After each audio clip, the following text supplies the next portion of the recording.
এই যে গুঁতা দেন একটু গুঁতা দেবো না, দেখছেন? আপনি যদি এই 5 দিন যে পালবেন, এই 5 দিনের মধ্যে কেউ কিছু করবো না, বুঝছেন? গুতা দেয় দেখছেন? না? না গুঁতা দেন, এই দেন আমি ধরে হয়েছি, কেউ কিছু করে না। নেন আসলে কথা, অত কথা বাদ দেন, কয়টা হলে নিতে পারবেন? ভাই আমি গরুর দাম দিব 1,20,000 টাকা। 1,20,000 টাকা? হ্যাঁ 1,20,000 টাকা গরু এটা না, এই বুঝছেন? আপু 1,20,000 টাকা হলে দেন। শুনেন একটা কথা কই, গরু যত কিনবার আইছেন আপনি, গরু কিনবেন না? ভাই আপনি কি তার সাথে আইছেন? না এর আমি চিনি না তো। ওই কইলাম আপা গরু কিনতে আমার স্বামী বিদেশ ও থেকে তাহলে এই আমি তো কথা কই না, আমি জান জান জান গরু কিনে দেন আর এই, কিনে দেন। আমি জান জান গা হ্যাঁ? জান গা কে কথা আমাদের আইছে, গরু চেনে না শুনে না আইছে। যাই হোক আমি জায়গা আর 10,000 টাকা দিয়ে হবেন। আরো 10,000 1,30,000। 1,30,000 টাকা?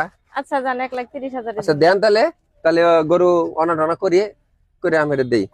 আচ্ছা ভাই দেখি।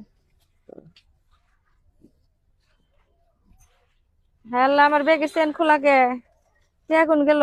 কি হইছে আপু? আমি তো টিয়া নিয়ে আইছি, এই ব্যাগের চেনের মধ্যে টিয়া কো আল্লাহ কেরা নিল টিয়া? টাকা কি বাবু এইভাবে কেউ টাকা নেই? টাকা পিছে পিছে গেছেন, চেন খুলে তো সব টিটে নিয়ে গেছে, আরো টাকা আছে না?